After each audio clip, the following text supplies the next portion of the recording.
From KAMR Local 4 News, your local election headquarters, this is Politics Today. Two area sheriffs detailed their agreement with ICE, what that entails, and why it's nothing new for one of the departments. And Senator Bernie Sanders will be in Amarillo today. Details on his event, and we'll hear from party chairs on each side about their arrival. The Potter County Sheriff's Office and Curry County Sheriff's Office discussed their 287G agreements with Immigration and Customs Enforcement. Thank you for joining us for this morning. I'm Maya Clark. I heard from both Sheriff Thomas and Sheriff Brockett on the agreements. Curry County Sheriff's Office became the first agency in New Mexico to enter into a 287G agreement with Immigration and Customs Enforcement. The Warrant Service Officer Program. And what that entails is we'll have a deputy that's specially trained by the Department of Homeland Security. And on behalf of the Department of Homeland Security, they will serve warrants at the jail on inmates that are already in custody. Although the program is new to Curry County, Potter County has been part of the program for over 5 years. They come in and inspect our program every 2 years, go over all the paperwork. They talk to everybody from the officers all the way up to the supervisors, all the way to me. Through the program, trained personnel within the Sheriff's Office are able to serve warrants from ICE to people who are in custody at local jails and suspected of being in the country illegally. These people are already here and they have committed a crime. That may have been, who knows why their status has been deleted. We don't know that. All we can know, all our guys can look at the database and look and see that they have a detainer on them. And once they see that detainer, then they put the detainer on them, but they still have to finish out whatever crime they're in jail for. Sheriff Brockett says he sees how the program is beneficial for the community and ICE. One of the great benefits for both ICE and for Curry County is that agents aren't going to have to go door to door looking for people that we've arrested and released. It keeps them within our jail as well, coming and picking people up. So I do think there'll be a strong benefit on both ends. Thomas says there are several county jails across the state that have similar agreements. Brockett says he doesn't anticipate any additional cost to Curry County, and training for the deputy will be provided by DHS. To see the complete interview with Sheriff Thomas and Curry County Sheriff Michael Brockett, go to myhighplains.com. Despite a call not to proceed, candidate David Prescott is named the winner of the June 7th runoff election. The Amarillo City Council approved the canvass results this past Tuesday. Two citizens raised concerns about live stream and provisional ballot issues in Randall County. The city secretary and Randall County election administrator says the live stream issue was fixed soon after they were alerted. They both said during a meeting the board and two poll watchers were present to review and count 2 additional ballots. Potter County election officials say they had no issues in their county for this election. There was also a question of why only 2 council members were present. And this wasn't intended. We had no idea. I think all these plans were made well before the runoff election was scheduled. So it just so happens that this week that most of us were out of town. So thankfully, Tim Reed and I were here so that, and according to the election law, that we could actually constitute a quorum, which I was unaware of until today. It's expected that David Prescott will be sworn in at the next council meeting, which is Tuesday. Senator Bernie Sanders, former Representative Beto O'Rourke, and Representative Greg Kazar are in Amarillo today. It's for Sanders Fighting Oligarchy Tour. Doors open at 11:30. Music starts at 1, and the speaking program starts at 2. This is happening at the Globe News Center for the Performing Arts. We're sitting with former Representative Beto O'Rourke today around noon. We'll have that full interview on our website. And if you join us on the news at 9 on Fox 14 or the news at 10 on Camera Local 4 News, we'll have a look at today's event. For an area that votes red in each election, we don't get this large a group of Democrats hosting an event. I sat down with Randall County Democratic Chair, hear what she hopes this event brings, and her thoughts on a few other items.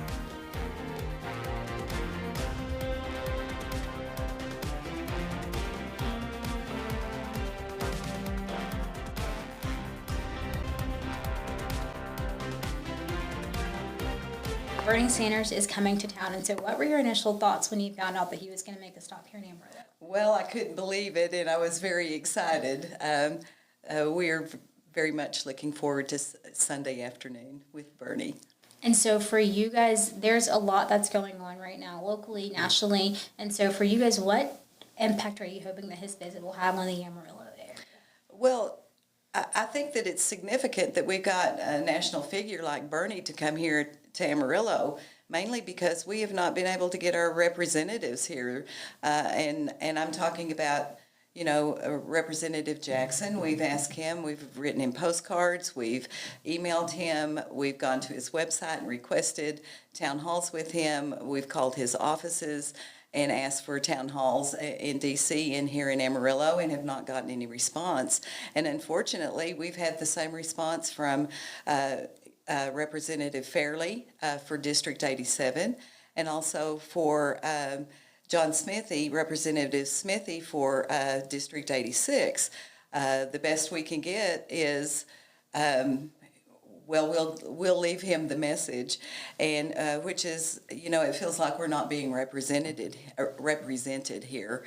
And another thing we found out through all this process is Representative Caroline Fairley does not even have an office here in Amarillo for us to go to and talk to staff. So that's quite disappointing, unfortunately. And so we have a new Democratic chair for the Texas Democratic Party.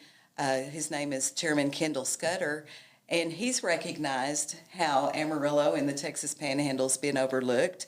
And myself and Julianne Fulton, that's Potter County chair for the Democratic Party, we both, when we go down to Austin, we talk to them about do not overlook the Texas Panhandle. And one of Chairman Scudder's biggest things that he says is, you know, they don't overlook Richmond, Virginia, and they're half the size of Amarillo, Texas.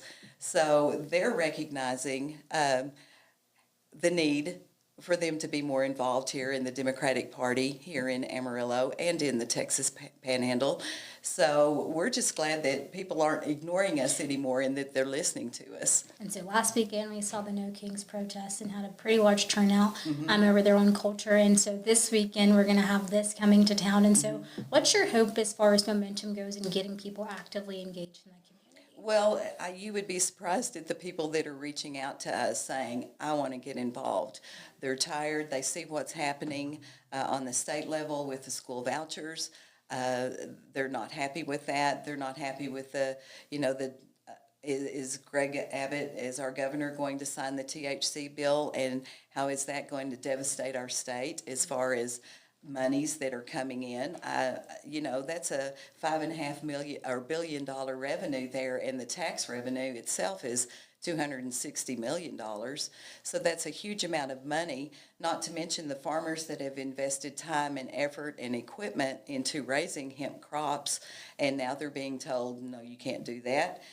Now, Dan Patrick will say, oh, no, they can do that, but any of the hemp has some type of THC content, and the farmers are at risk. They don't want a felony charge. So, you know, that's very controversial.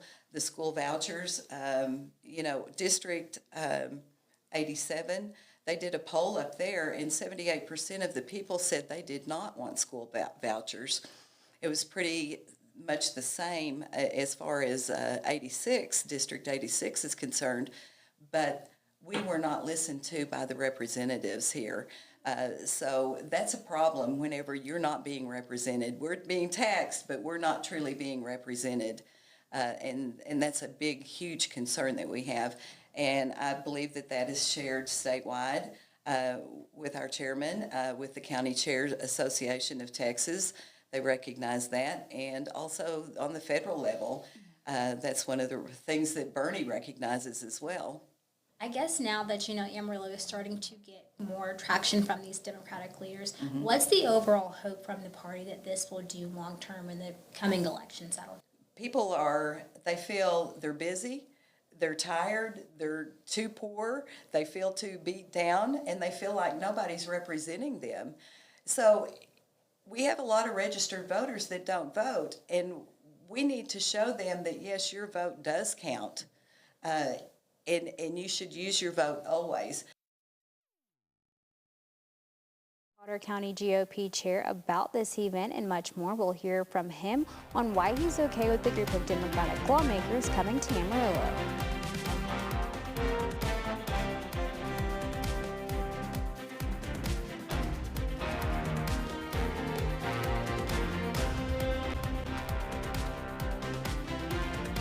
Right, we are here with Dan Rogers, the Potter County GOP chair, and Senator Sanders is coming to town as part of his Fighting Against Oligarchy tour. And so, what were your initial thoughts when you found out he was coming into Amarillo?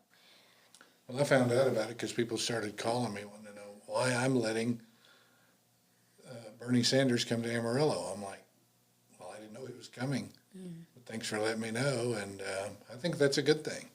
You know, I think everybody needs to have everybody else's opinion. You know, he's a prominent elected official. He ran for president on the Democratic ticket. And I think it's good that we hear different people's perspectives. It's about information and education and understanding where other people are coming from.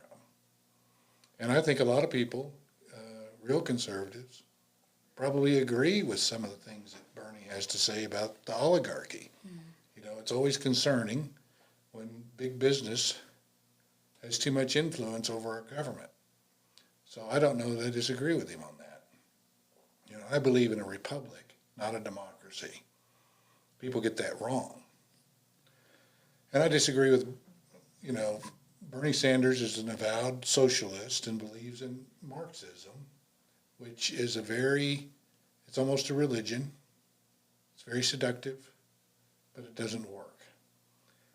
And I disagree with him. You know, he believes in giving out free stuff, but as Republicans, we believe in freedom. And there's a big difference. We think you should earn your stuff and not take it from others. And that's kind of where we come down philosophically on it. But I don't have a problem with anybody coming to town. I mean, why don't our conservative leaders come and talk to the voters here in Amarillo? Perfect. And so with him, he's also going to have some other prominent Democratic figures with him, like Beto. He's going to be coming back to Amarillo, and Greg Cesar is also going to be coming to Amarillo with him. And so for you, you know, as the leader of the GOP party here in Potter County, for you just knowing that, you know, people are going to have the opportunity to hear maybe different perspectives that they're not used to hearing, what do you hope that they're able to take away from the event, whether they agree with them or not? Well, I think it's really important that people hear straight from the people, whether it's Bernie Sanders or Donald Trump, and not be filtered through a third party.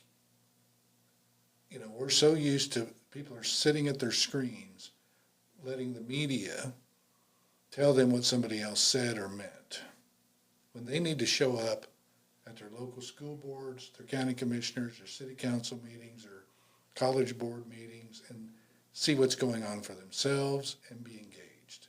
It's about engagement. So I'm all for it. I want all candidates to come to Amarillo. I want everybody to show up, and I want people to think for themselves and not have some other third-party entity telling them what was said. And so for you, kind of sticking more locally now to Texas, the legislative session just wrapped up a few weeks ago. And so what were some of your thoughts on things that, you know, made it through and things that kind of stalled out during the session? I think most Republican voters tend to be somewhat pleased with the fact that they were able to at least get the school choice thing passed. Maybe not to the extent that we want, but at least it's a start. So that's good. They've got some things on energy, like nuclear energy. I think they're putting like $350 billion toward developing more nuclear energy. There's some other things. The Ten Commandments in the schools, people are very pleased with, because our whole foundation of our republic and self-government is based on morality. So if you don't have any morality, your country's going to collapse. So that's a really big, important thing long-term for our state. I think a lot of people were disappointed that we didn't make any progress on getting rid of, or the elimination. And I want to eliminate property taxes. We didn't make any real progress on election reform. I'm working on it at a different level. Hopefully we will eventually win that battle. It's just going to depend on who's with us and who's not. But we're going to win it. And eventually we will have to, by necessity, do something about property taxes because it's going to destroy the state. After her first term in office, State Representative Caroline Fairley came back home to the High Plains. Coming up after the break, we'll hear from her about this last session. And Amarillo ISD has their first budget proposal. Details on the concerns the Board of Trustees is voicing.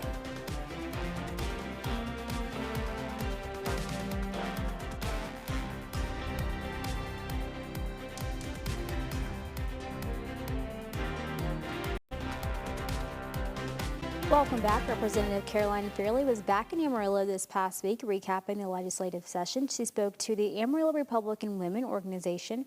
Representative Fairley spoke about her first term in office, how important relationships among lawmakers are, bills passed that impact our area, and how to successfully work her bills through the process. And she says coming back to our area post-session is important. We should come back to give an update to the people who voted for us, to give an update to our community about the things that we got done, the things that we need to work and look forward in the next session, but also just the open line of communication. I talked a lot about how it is helpful for me when people reach out to our office or to me. But when it came down, she answered questions about border security, school funding, property tax relief, and the legislation that regarding the app stores and children. Speaking of property tax relief, Texas Governor Greg Abbott signed a $10 billion property tax relief package in North Texas this week. $200,000 in the state of Texas.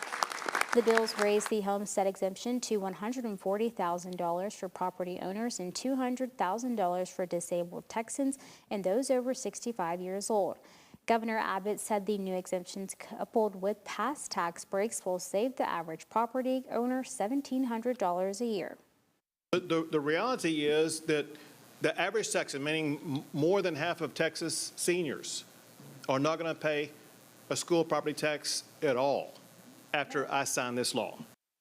Although the bills received almost unanimous support, some in the Republican Party argue the exemptions do not go far enough to offset increases in home appraisals. These new homestead exemptions will not go into effect unless a majority of Texans approve them at the ballot this November. This Homestead Exemption Act was one of the many concerns Amarillo ISD had during their Board of Trustees meeting last week. It was during a presentation for the proposed 2025-2026 budget. Politics Today's Jack Kessler has more on the concerns and what happens next.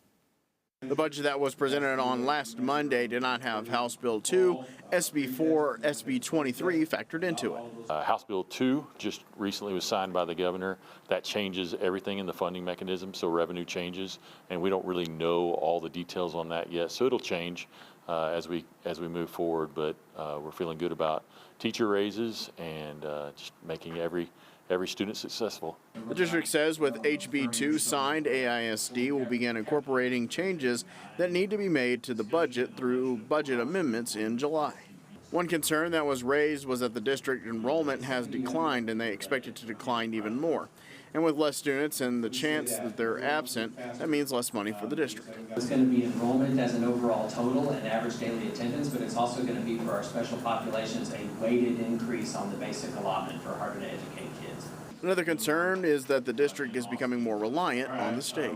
More and more of our funding is coming from the state and not local, which means there's more and more state control and not local control, and we believe that we know best for our students locally because we know our community best. So that's some concerns, and if Texas does have a rainy day and is not able to fund schools, then that's going to be a big hit on our independent school districts. Thing Quarter is speaking on is now 80% coming from the state and 20% coming locally, where it used to be 1/3 locally and 2/3 from the state. AISD has set a meeting date for tomorrow from 12 p.m. to 1 p.m. That meeting is for a public hearing and adoption of the 2025-2026 district budget before the amendments. We'll wrap up politics today after the break.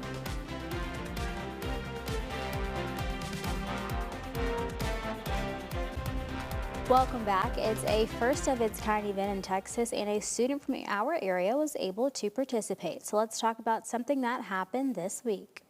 Mateo Solomon from Humphreys Highland participated in the inaugural Texas Spanish Spelling Bee. He made it through 4 rounds of spelling words like escuela and frivolo. The judges debated on if he spelled the 4th word correctly. They eventually ruled he did, then reversed that decision no matter what. We say congratulations to Mateo. You can stay up to date on the latest political news with us this week. We have continuing coverage on myhighplains.com. Plus check us out on Alexa, Instagram, and like us on Facebook. Thanks for joining us. We'll see you next week.